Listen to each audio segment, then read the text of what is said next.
சரி சித்தப்பா, நான் கேக்குறது நடக்கும்னு எனக்கு நம்பிக்கை இல்ல. இருந்தாலும் நீங்க கேக்குறதால நான் சொல்றேன். நான் மறுபடியும் அந்த வீட்டுக்குள்ள வரணும்னா அயலியும் சிவாவும் என் கூட தான் வருவாங்க.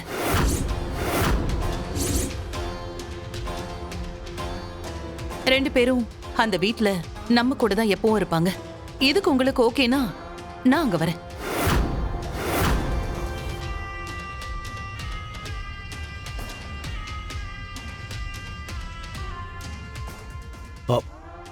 நீங்க கேட்டதுக்கு நான் பதில் சொல்லிட்டேன் சித்தப்பா. இனிமே நீங்க தான் முடிவு சொல்லணும். அவசரம் இல்ல, நீங்க உங்களுக்குள்ள நல்லா டிஸ்கஸ் பண்ணிட்டே சொல்லுங்க. நாங்க வெளியில வெயிட் பண்றோம். இந்திராமா, அக்கா அக்கா அண்ணி, அயலி வா. அண்ணா, இவங்க சொல்றதுலயும் நியாயம் இருக்குல்ல. நாம வேணா இந்திரா கிட்ட பேசி பார்க்கலாமா? மத்த எல்லாத்தையுமே தான் நம்ம ஆளாளுக்கு சொல்லி பார்த்தாச்சே. இனிமே பேசுறதுக்கு என்னப்பா இருக்கு? அப்படி நம்ம வேற என்ன சொன்னாலும் சரி, இந்திரா அதுக்கு கண்டிப்பா சம்மதிக்க மாட்டா. அவ பிடிவாதத்தை பத்தி தான் உனக்கு தெரியுமே காளி. அவங்க ரெண்டு பேரையும் வேணா இதை விட இன்னும் நல்ல விடா பார்த்து நம்ம தங்க வச்சிடலாம். தேவையான எல்லா வசதியும் செஞ்சு கொடுத்துடலாம். ஏன் மாசம் மாசம் செலவுக்கு பணம் கூட கொடுத்துடலாம். நம்ம எல்லாத்தையும் பாத்துக்கலாமே. ஆனா நம்ம வீட்டுக்குள்ள நம்ம ஃபேமிலில ஒருத்தவங்கள மட்டும் ஏத்துக்கவே முடியாது. ஆமா, அவங்க முதல்ல யாரு? அவங்களுக்கும் நம்மளுக்கும் என்ன சம்பந்தம் இருக்கு? எதுக்கு இவ்ளோ நம்ம அவங்கள பத்தி யோசிக்கணும்? சித்தப்பா, இது கன்ஃபார்ம் தானா? ஆமாம்மா, எங்களுக்கு நீ முக்கியம்மா. தயவு செஞ்சு இப்பவாவது நம்ம வீட்டுக்கு வரேன்னு சொல்லு. நான் சொன்ன வார்த்தையை இன்னைக்கு வரைக்கும் மீறினதில்ல சித்தப்பா. கண்டிப்பா நான் வரேன்.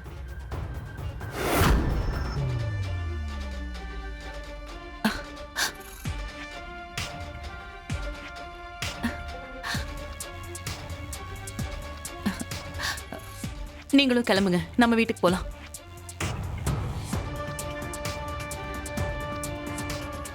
அண்ணி, அது என்ன, எதை பத்தியும் நீங்க யோசிக்க வேண்டாம். இத்தனை நாளா அந்த வீட்ல நீங்க இருந்ததுக்கு ஏதோ ஒரு காரணம் இருந்துச்சு. ஆனா இப்போ அந்த மாதிரி எதுவுமே இல்ல. இப்போ நான் உங்களை கூப்பிடுறேன். இனிமே எங்க குடும்பத்துல ஒருத்தரா நீங்க ரெண்டு பேரும் நிரந்தரமா அங்கேயே இருக்க போறீங்க.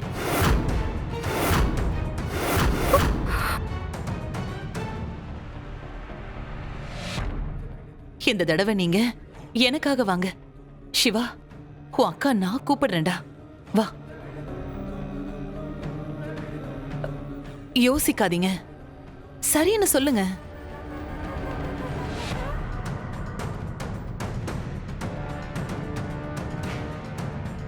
சரிங்க அண்ணி.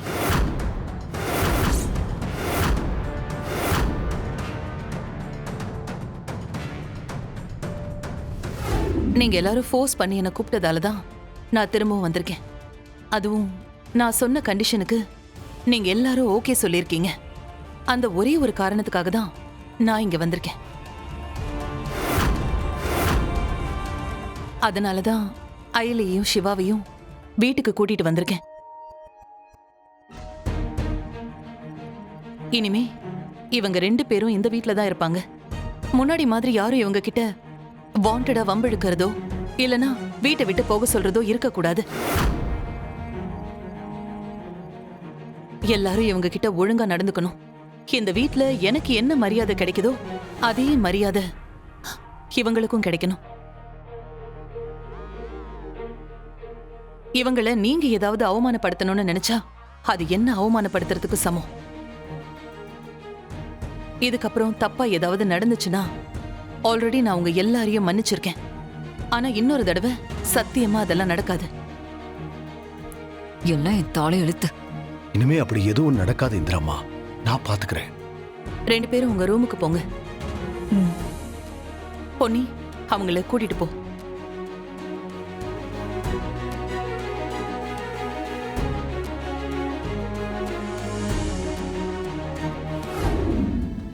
என்ன இல்ல யோசிச்சுட்டு இருக்க? இல்ல, நாம உண்மையை ப்ரூவ் பண்ணி அது மூலமா தான் இந்த வீட்டுக்குள்ள திரும்ப வருவோம்னு நினைச்சேன். ஆனா அண்ணி மூலமாவே அதுவும் இவ்ளோ சீக்கிரமா வருவோன்னு நான் சத்தியமா எதிர்பார்க்கல. ஆமா, நீங்க என்ன யோசிச்சுட்டு இருக்கீங்க?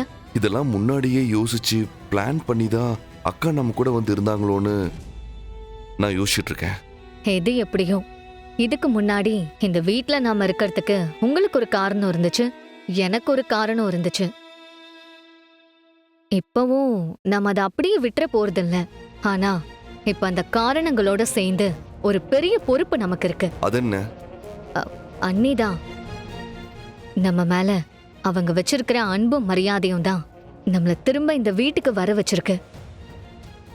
அவங்க நம்ம மேல வச்சிருக்கிற நம்பிக்கை குறையற மாதிரி நம்ம என்னைக்குமே நடந்துடக்கூடாது.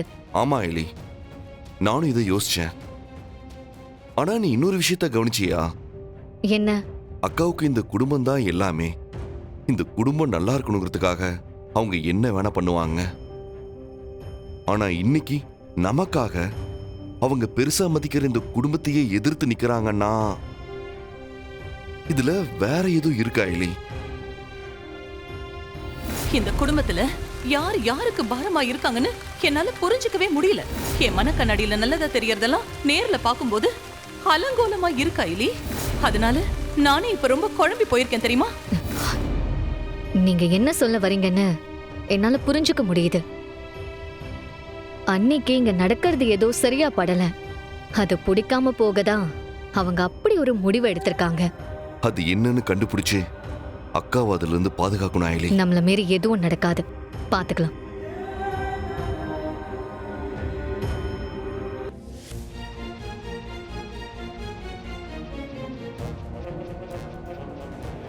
சாரி அண்ணி, இனிமே நான் அப்படி பண்ண மாட்டேன்.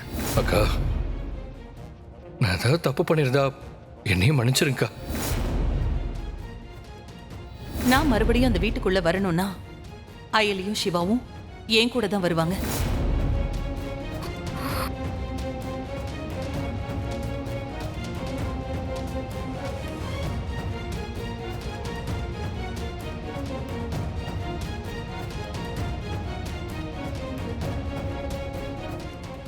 என்னத்த, என்கிட்ட ஏதாவது பேசணும்னு வந்தீங்களா? உங்களால பேச முடியாது. இதுக்கப்புறம் பேசுறதுக்கு என்ன இருக்கு? அதான் ஒண்ணும் இல்லையே. அதான் உங்க பொண்ணு வீட்டுக்குள்ள அவங்க 2 பேரையும் மறுபடியும் கூட்டிட்டு வந்தது மட்டும் இல்லாம வந்த உடனே நிறைய கண்டிஷன்ஸ் எல்லாம் போட்டு எல்லாரும் வாயையும் அடைச்சிட்டாங்களே. இதோட எல்லாம் முடிஞ்சிடாது. இதுக்கப்புறம் அவங்க தொல்லை இல்லாம நிம்மதியா இருக்கலாம்னு நினைச்சு முழுசா சந்தோஷப்படுறதுக்குள்ள உங்க பொண்ணு வச்சாங்க பாருங்க நல்ல ட்விஸ்ட்.